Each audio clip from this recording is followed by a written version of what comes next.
Dr. Brian, how many years of experience do you have in medicine? 15 years as an attending. 15 years as Yeah, an attending. yeah. And if you had to give us one bit of advice, what would you say? When you're working hard and it's 3 o'clock in the morning, you're taking care of a patient, you've been up all night, you missed your family, and you're tired, your feet hurt, and you stink, just remember, nobody gives a shit. All right, everybody, welcome back. Sorry for the delay there, but I was busy graduating. I am now an emergency medicine attending physician. So, that's excellent.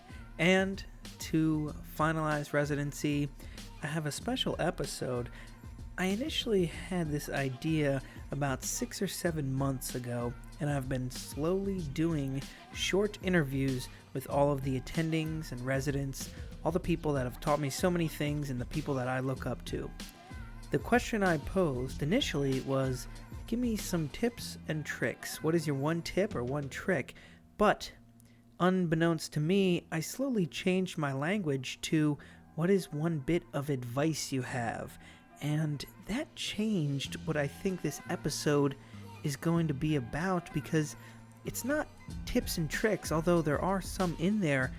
This is an episode of advice that these doctors have gained over years and years. And while some of the things might sound a little corny or they sound simple, there's years of experience behind this episode. So I'd like to welcome you to 300 Years in 15 Minutes. Dr. B, how many years of experience do you have in emergency medicine? About 2.5. 2.5 years. So what's your one bit of advice?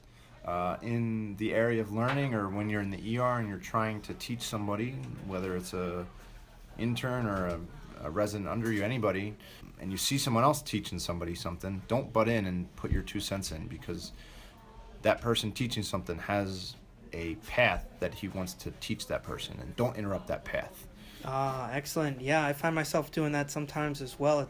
You want to kind of get in there and put your 2 cents, but that's great advice. Much appreciated. Hey, no problem. All Sometimes you can put your 2 cents in. Just wait till they're done. Excellent. Well, thank you, sir. Hey, no problem. Dr. B, how many years of experience do you have? 2.5. And what is your one bit of advice? Always come to work with a smile on it. Doesn't matter what's going on in your personal life, at home, who you broke up with, who in your family died. You're there to treat the patient and help them out. And even if they're there for a broken fingernail, there are problems worse than yours is at that time. Just smile and help them out. All right, Dr. L, how many years have you been a practicing physician? Since 98. If you had one tip to give all of our listeners, what would you say? You always have to be happy with what you do, and more so, be satisfied with what you have. Excellent. All right. Great advice. Thank you, Dr. L.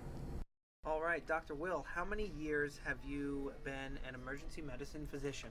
2.5 years. Excellent. 2.5 years. So if you had one bit of advice to give, what would you tell us? I would advise anyone in emergency medicine or interested in emergency medicine to remember that this is just a job like any other job. And it's important that you have something outside of emergency medicine that is your hobby or passion to keep yourself happy, because eventually the job will grind you down. Dr. John? Don't forget to wear gloves when you're doing a pelvic. Dr. James, how long have you been a doctor for? 20 years. 20 years. All right. So if you had one bit of advice to give, what would you tell us? Don't be an asshole to people. Got it. Simple, but something to take to heart. Don't be an a-hole. Much appreciated. Yeah. Thank you, sir. Works every time.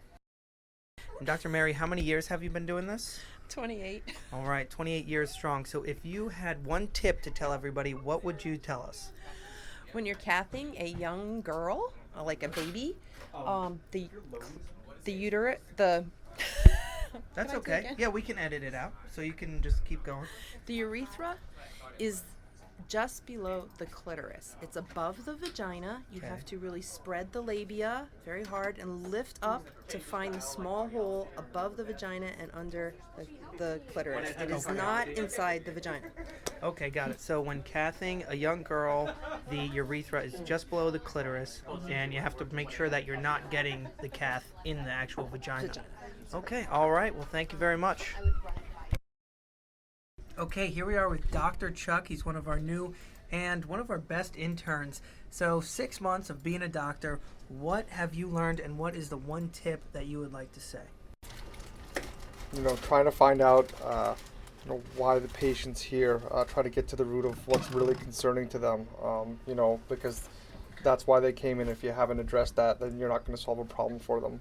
So take your time and try to see if you can really address what exactly it is that's bringing them to the emergency room and what you can do for them to help address their concerns. Okay, got it. So not just the chief complaint of the belly pain, but why they came in today, even though they have belly pain for the past 5 days. All right, Dr. David, good to have you here. How long have you been a doctor for? This would be my 3rd year. Got it, 3rd year. So if you had one tip that you could tell everybody, what would it be? Go to law school. Go to law school. Got it. Dr. David, how long have you been a emergency medicine doctor for? 2.5 years. 2.5 years. So, one tip that you learned in those 2.5 years, what would you tell me? Well, I got 2 for you, Dr. Capper. When I was an intern, there was a senior resident who once told me that just about 98% of every patient you see in the ER has time for you to take 10 minutes and catch your breath and consider everything that's going on. And the other 2%, you'll know right away what you have to do. Okay. My other tip is this. There are a lot of big personalities in the hospital. Everyone thinks they know everything. But give people who have been doing this longer than you, even if it's just a matter of months, the benefit of the doubt, and you'll learn a lot. All right, I like those. Those are both very good tips. Dr. David, I appreciate your input. Anytime. Dr. D, how many years of experience do you have? 34 years. 34 years as a ER doctor? Yes. Oh my. Okay, so if you had one tip, what would you tell us? You make all your mistakes at the end of your shifts, so take it easy, take it slow, double check everything, and make sure that you aren't hurrying to get out the door. Oh, that's good. So end of the shift, you're getting rushed, you're getting a little nervous to get out of there. Yeah. You want to go home. You take got a it date slow. with a drink or a girl. Yeah, Either one. either you know one. how it goes. Okay, so pay extra attention and really finish strong.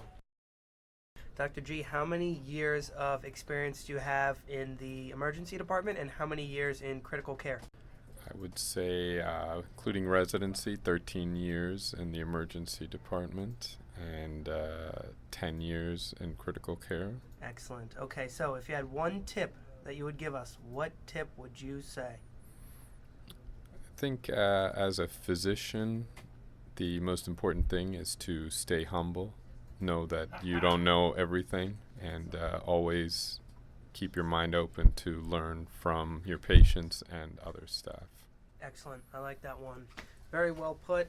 Stay humble. Keep learning from your coworkers and from your patients every day. Dr. G, thank you very much. Thank you.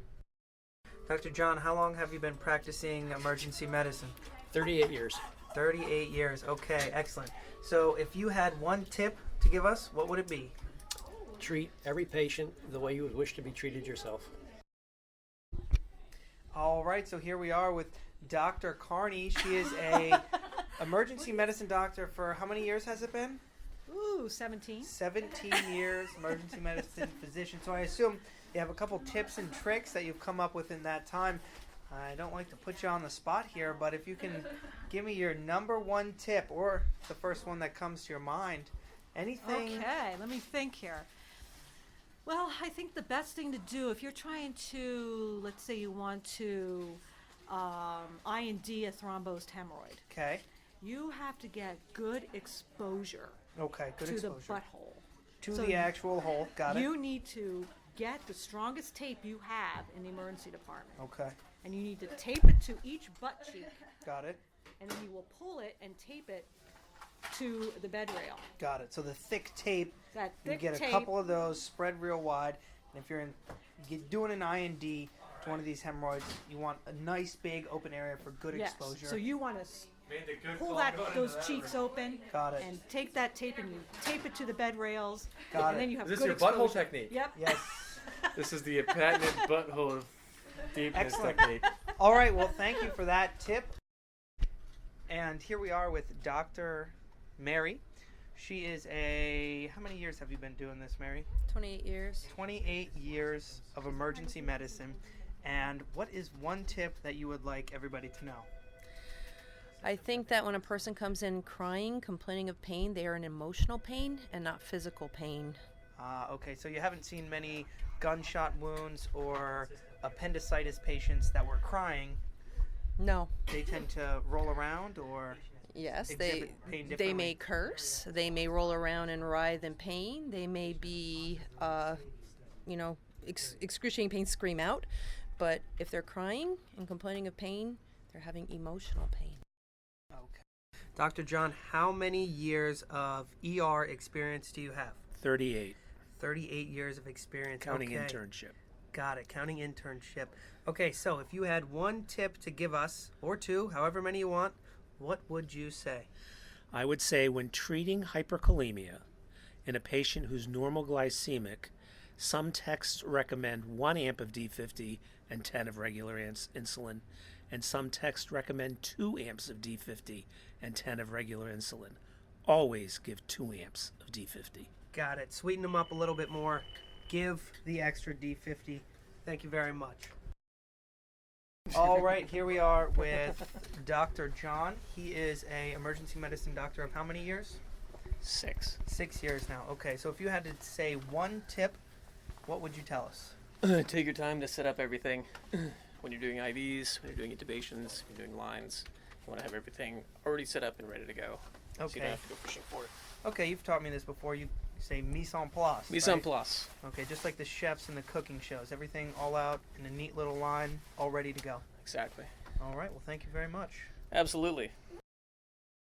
Dr. David, how many years of experience do you have in emergency medicine? 24 years. 24 years. Excellent. So, what is one bit of advice you would tell us? Don't let a drunk ruin your career. I should also add in a bit of advice that one of my mentors told me that kind of stuck with me.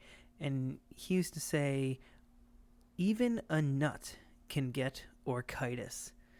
Meaning, orchitis, inflammation of the testicle, even somebody that is crazy can get real illness, right? So we see these patients every day in the emergency department, the frequent flyers, the patients that we know have mental problems, but some of them are at even higher risk than your regular patients. So, even a nut can get orchitis. All right, back to the interviews. All right, Dr. Phil, how many years have you been practicing in medicine? I've been a physician for 30 years. Excellent. 30 years. Okay, so if you had one bit of advice to tell our listeners, what would you say? I would say get a good night's sleep before your shift starts. Or if you're working a night shift, at least get a good 3 hours before your night shift starts. That's good. Okay, a good night's sleep can go a long way. Yeah. Okay, well, thank you, Dr. Phil. You've been doing this for how many years now? 8. 8 years. Okay, so if you had to tell us one tip to all the listeners that you learned in those 8 years, what would you say? Pay attention to the vital signs. Okay. Every single time. Every single time. So document heart rate, and if it's fast, explain it or correct it. But always look at the vital signs. Got it. Vital signs, no unexplained tachycardia, check a temperature, and pay attention to And make sure it's a rectal temperature on babies. Okay. Rectal temp on babies and people whose mouths are bone dry. Correct. Make sure they didn't just drink ice water. Excellent. Got it. Dr. Stephanie, how long have you been an emergency medicine physician? 1.5 years. All right, 1.5 years. So if you had one bit of advice that you would give, what would it be? See things that scare you. Excellent. In the emergency department, you mean? Yes. Okay, so cases that you normally might not want to pick up because you're not too familiar with them, pick them up and get better. Yes. Excellent. All right, Dr. Tony, how many years of experience do you have? So I've been a doctor for 3.5 years now. Excellent. 3.5 years. So if you had one bit of advice that you would give, what would you tell us? The best advice that I was given prior to residency was to treat your nurses well. And it doesn't matter what level of experience you're at. your nurses are your biggest allies, especially in emergency medicine. You can't be everywhere all at once. And having nurses who trust you and that you trust to take care of your patients, I think, is one of the most important things. Excellent. All right, Dr. Tony, much appreciated, sir. Dr. P, how many years of experience do you have in emergency medicine? Including residency, that is about 12 years. Okay, 12 years. So what one bit of advice would you tell our listeners? What I would tell our listeners is that you need to love what you do every day when you come to work. You'll have good days and you'll have bad days, but you still have to have a passion for it, or you need to find something else to do, because your patients need a doctor that's fully in 100% when it comes to their care. Dr. Scott, how many years have you been practicing emergency medicine? Almost 30, 29 years. Oh, excellent, 29 years. So if you had one bit of advice to tell us, what would you say? Reevaluate your patients. Reevaluate your patients, okay. Yeah, but what we're dealing with is dynamic. Patients change. It's not a snapshot. Go back in and recheck your patients. I like that. See if they get better, see if they get worse. Make sure they're well when they're ready to leave. Excellent. Well, great advice. Thank you, sir. Thank you. Dr. Moon, how many years of experience do you have? 0.6 Excellent. years. So half a year of experience. What is your one bit of advice? One bit of advice. You could have helped me prepare for this. Stay positive. Have a good attitude. Always. Excellent. I like that. Dr. Moon, thank you, sir.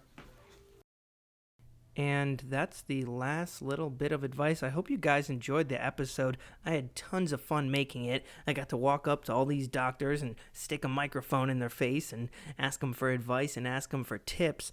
That's kind of why I used their first names. You'll notice I called them by the first letter of their last name, or I called them by their first name just to make it a little bit anonymous so they felt more comfortable, maybe cursing or telling what they really feel about medicine while I was recording them.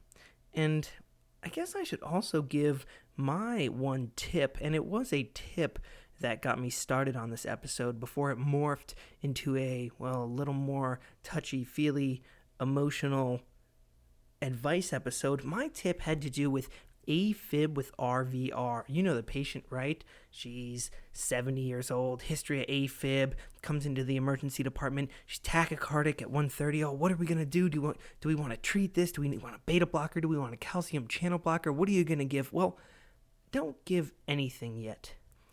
My tip is, in the management of AFib with RVR, the first thing you should do is a history, a physical, and get an accurate set of vitals, and that often means a rectal temp, right?